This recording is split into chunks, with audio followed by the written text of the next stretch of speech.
let everybody talk for a few minutes. Yeah. They all have interesting experiences. Have we done that now? Yes, yes. We've done. Everybody is introduced? No, Yes. not everybody, well, quite a few. No much time. No much time. Oh, should I walk you? As you said, my name is Sivjee. Mustafa said I should talk about my experience in the US, but then he changed his mind, said talk about Zanzibar also. Okay? There are quite a few of us from Zanzibar. Oni, are you from Zanzibar or Dar es Salaam? That's now. It's from London. So, before you continue, why is Zanzibar so essential? You know, when people say I'm from Zanzibar, they say it very proudly. And also, Zanzibaris have a certain characteristic or traits that is very evident, if I may say so. What's the reason? What I happened don't in know. Zanzibar? Well, the lifestyle was very good. Actually, it was very nice. A lot of us were financially strapped, but still, you know, nobody starved there. Everybody had something to eat, and life was very pleasant. Everybody enjoyed it. Hassan Pura can tell more about Yeah. Zanzibar. You know. But seems like people had lots of fun in Zanzibar. Oh yeah. Yeah, that's because Machipaka and Kukupaka come from there. The speciality. Nothing to do with the Arabian No, it's not Zanzibar. influence, eh? No, the lifestyle was very different. Lifestyle. Yes. And of course, some of us became totally merged with the local people. Right. That's why I speak Swahili mostly. You know, Gujarati is a foreign language for me. Almost like for better or for worse? I think I did the right thing. I did the right thing. I should tell you, I was the elementary school in Zanzibar, run by the British. They brought teachers from India because bringing teachers from UK was way too expensive. The Zanzibar government could not afford it. So in elementary school, they're all Indians, Hindus, there's some Boharas, there are Parsis, and I had to learn Gujarati there. But they always said, it's hopeless. So I go to government boys secondary school, the only high school in Zanzibar. It was a fight to get in there.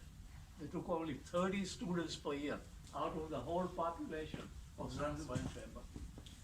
It was a struggle, so especially for me. Why? Because you're a weenie.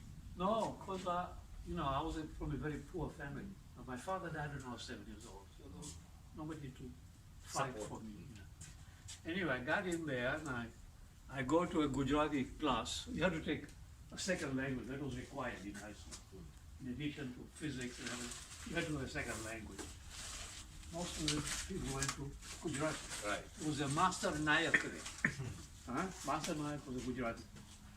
So I said, he saw me and said, શું કરે છે અહીંયા હું નાશિક છે ગુજરાતી નથી ચાલતો નીકળે અહીંયાથી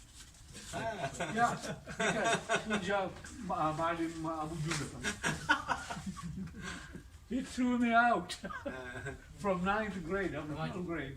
I had to study Kiswahili. Okay. Did you ever hear of Malim Abu Jumbe? A very famous guy, he became a vice president actually. Oh, that Abu Jumbe, Yeah, that is Malim. Malim, yeah. Anyway, what helped me most is because I came from a very poor background, I had to struggle a lot. And the way you struggle is get reasonably good education. That was the important thing. So I did reasonably well in high school and was given a scholarship by the British government. They said, oh, we don't have, I want to become a doctor actually, because I was, in Zanzibar there was a Isnashi dispensary called the Nur Muhammad dispensary. Not Gulams, no. It was from Mombasa actually, you might know it, Nur Muhammad. So at the age of 12, somebody said, you are struggling, why don't you come and learn to be a compounder? You know what a compounder is? The doctor writes a prescription, then you take this tincture, you mix it up, and you give it to. So I learned it. So I got used to, I could treat people. You know, you came with malaria, I knew what to do. You came with something else, I knew what to give you. So I was going to become a physician. Couldn't get a scholarship. Couldn't get a scholarship. The British government at the time said, we have too many doctors in Zanzibar. There's Dr. Awara, there's Dr. Patel, there's Dr. Mehta. We don't need doctors, we can get from India anytime. Ah. We don't have physics teachers in high school. We had started, what used to be intermediate became grade 13 and 14 in Stanford later. Said, okay, if you study physics, give a scholarship, University of London. So, Yeah, and you went. I went. How old were you then, sir? I was about 18, 19, all right? Anyway, I got my degree, I did reasonably well. I got what is called a first class honors, which is a big deal in England. Summa cum laude. First class honors. Physics. That's the top degree you can get. Did you ever hear, are you aware of a newspaper in Tanzania called Tanganyika Standard? It used to be in Zanzibar. Yeah. Huh? Tanganyika Standard, when I got first class, had in big black capital print, the first East African to get a first class honors. MashaAllah. MashaAllah. All right? Now this was 1963. So, what do you attribute your educational success? Your dad wasn't doing anything? No, or- he didn't even have he didn't even complete elementary school. So where did this come from? I don't know. Okay, good. Thank Allah. Ah, Anyway, so I get this first class honors degree. I go to Tanzania, to Dar es Salaam, Zanzibar, looking for a job. Nobody would hire me. Why? Because the independence was coming at the time. And they only wanted what? local. Well, I'm a local, but Right. the color pigmentation is not right. So the British felt sorry for me. They said, you are struggling, you've done very well. We'll make you an assistant professor. Let's go to lecturer. Where? University of London, but in Makerere. Makerere, University of London had a branch in Makerere. Right. Is there a defined? Do you want to use mic? Do you want to use a mic? No. It's okay. My house was a little bit. So I Okay. said, okay. So yeah, I don't have a PhD. You need a PhD to become a professor? I said, no. Good enough. Become a professor. Huh? And then the Rockefeller Foundation came along, said, oh, you're doing quite well.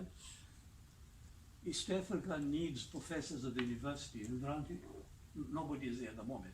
So why don't you go and get a PhD, even though you're a professor now, go and get a PhD so nobody will challenge you later on. And from East Africa, I went to London, to Imperial College, which was the most prestigious place. Still is. Yes. I was there, they said, no, come to US, go to Johns Hopkins, one of the best universities in the world, actually. It was very expensive. In 1965, when I came to US to go to Johns Hopkins, the annual income of professionals was $1,800 a year, $150 a month. Hmm? Engineers, doctors, they made $150 a month. That's it. So I was given $150. Yeah. Right? And I brought my wife, my 3 children, went to Johns Hopkins University. And everything worked out all right there, but Johns Hopkins was a very expensive place. Now remember, the average income a month was $150. Correct. The tuition at Johns Hopkins was $3,000 a year. $3,000 a year. The Rockefeller Foundation said, don't worry, we'll We pay. got this. We'll pay. Fortunately for me, things have worked out well. At Johns Hopkins, I was doing reasonably well. There was a fellow by the name of William Fasti, Bill Fasti. He was of Greek ancestry. His father was Greek. They came from Greece. This fellow was very poor. His father was very poor. He used to work as a grocer at a local supermarket. It's called A&P. You've never heard of it. This was the first supermarket in the US. Atlantic and Pacific Company supermarket. So he was working at night to earn $5, $10 a week. Huh? He had completed his, he was still in high school, but started going to college at night. Johns Hopkins had a night college, which was separate from Johns Hopkins. It was considered low standard.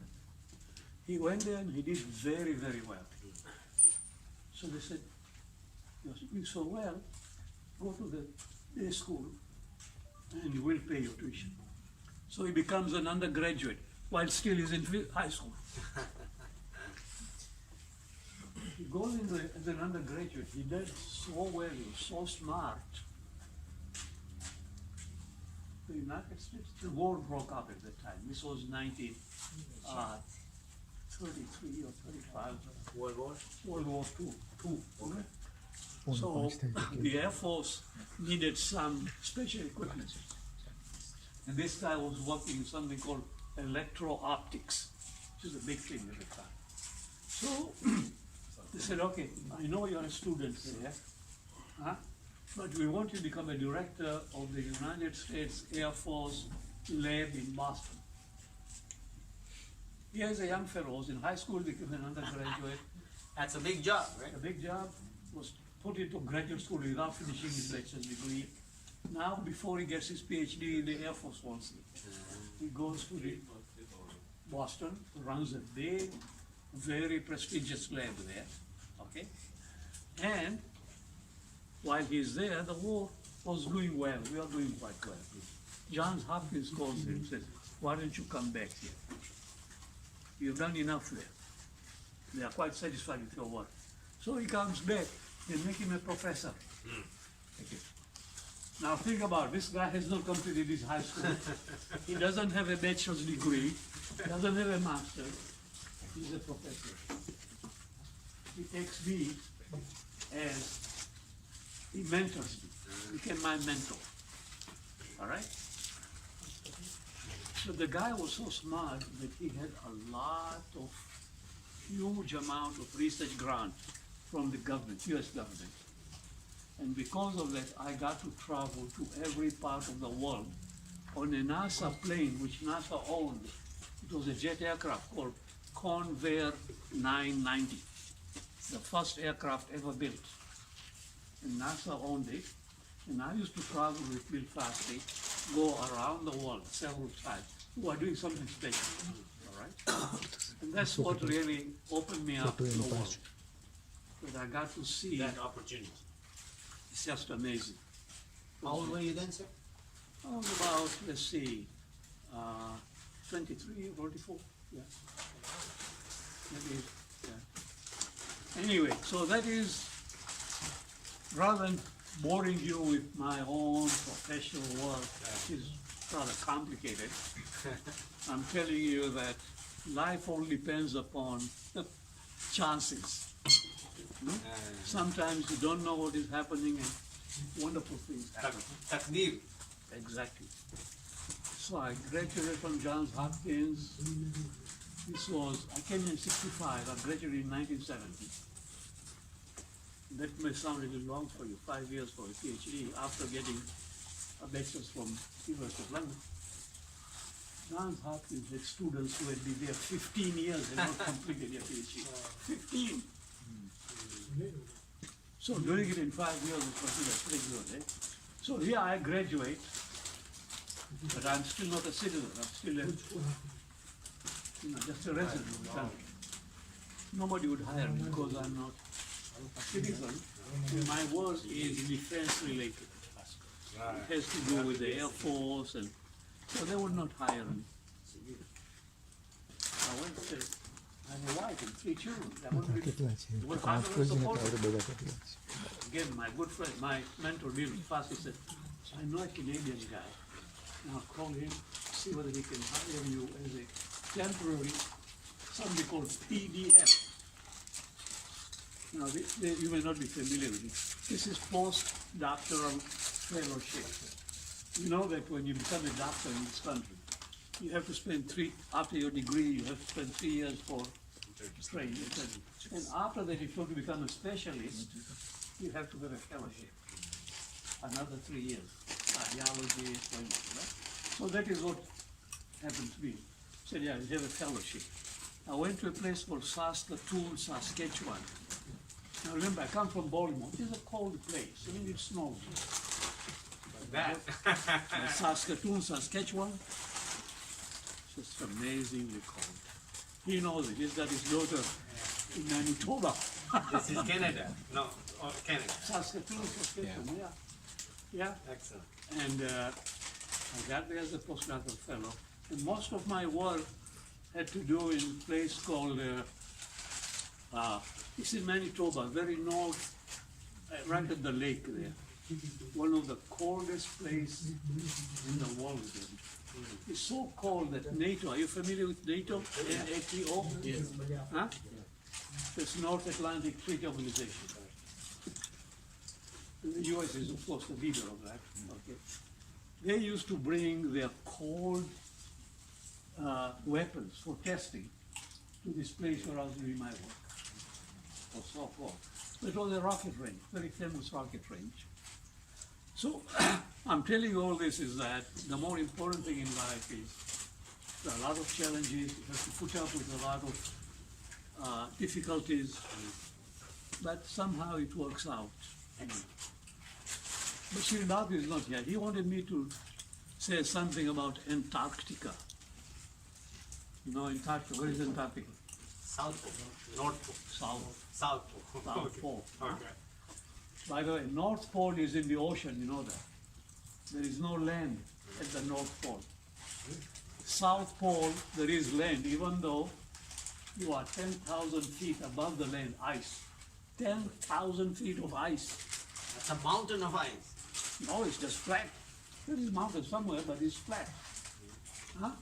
It is flat. And you were stationed there.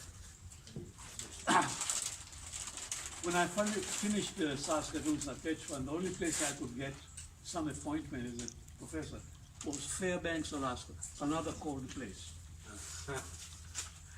You know how cold it got there in winter when I was there? Minus? Would you believe minus 70? 7-0. 70 minus? Wow.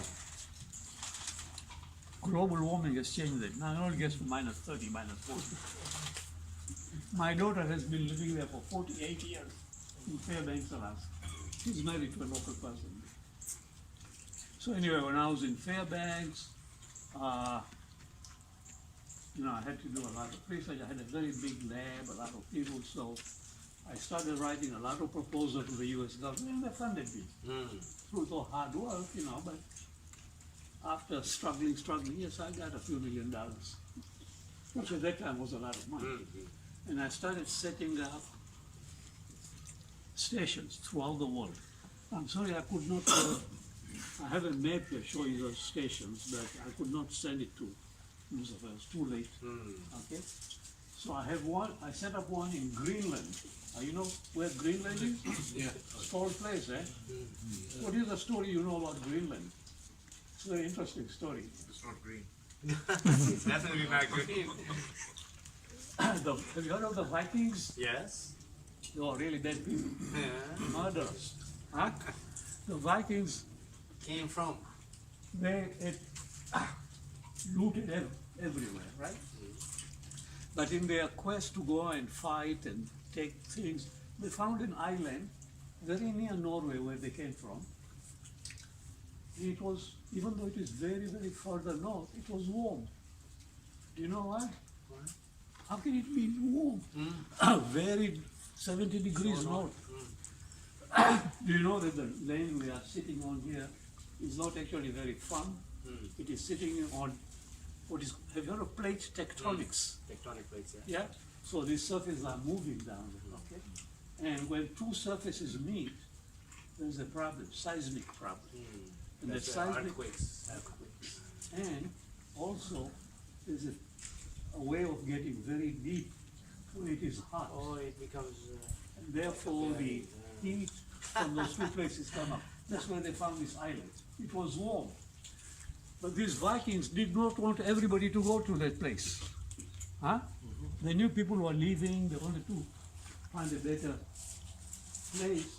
They didn't want them to come to this island, they wanted to stay there. So they called that island, even though it was warm, they called it what? Iceland. Just so There's that no people ice there. They called it Iceland, just to keep people away. But then they found this other big island, which was not totally ice covered, they called it Greenland. Huh? So they said more people will go there because it is green. Anyway, so I had I had to put up a station there, and then the US government also put a very big radar called incoherent scatter radar, multi-million-dollar. Excellent. But what motivated me to do all this, go to these hundreds of different stations is this. Have you heard of the Northern Lights? Yes. Yes. All of you? Beautiful. Yes. Have you seen it? No. You should go and see it. In fact, Iceland has made this now a big tourist thing. Event. Yeah. Come to Iceland to look at the Northern Lights. Do you know every time there is a Northern Light, there is also a Southern Light? At the same time, a mirror image of the two. Where is the southern light? Around Antarctica. So anyway, what causes the aurora, by the way, is that our sun, the sun that is giving life to us, is putting out three types of energy. We are only aware of one, the light and the warmth, because you know all this greenery here is due to that light, photosynthesis. Correct? Correct. So there's another very strong energy source from it. The sun is so hot that the gas around it is mostly atomic hydrogen, and it has been broken into proton and electron. And the temperature is so high that these electrons and protons are moving very, very, very fast, and because of the high kinetic energy, they can escape the sun. So here is a sun, light going out from the sun all the way, but there's also electrons and protons going out in all directions. And what do you call that energy? What is that energy? What, energy? What is that energy? You said three types of energies. No, yeah, this is, it's called radiation, particle radiation. So you have electrons and protons coming from the sun. By the way, you know that here is the sun, the diameter of the sun is almost 1 million miles. No? We are 92 million miles away. We are only 4,000 miles in diameter compared to a million. The sun is sending out all this energy in all directions, light and rain. How much do you think we are getting here? At the Earth? 1%. Less than that. It's less than 1,000th of 1%. 99.99 is all going away. Very good. Interesting. Gulamabas, but before you finish, we will need 5 minutes so we can ask you questions. You done? I can go on, but Yeah, okay. all I was going to tell you is that these particles, when they come from the sun, the Earth has magnetic field. You know that, right? And the charged particles, when they move to they interact with the magnetic field, and they get deflected. So we don't get any problem, except very far in the north and the south. They can come in and they cause the northern lights. So if you look at the top of the Earth and the bottom of the Earth, there is it's an oval of light called the northern light. In the south there is a southern light. Okay? But there are different energy of electrons and protons in different parts. Also in the south. Anyway, sorry I took so long, but No, it was most enlightening. not really. No, it's interesting. Yeah. Yeah. So a few questions.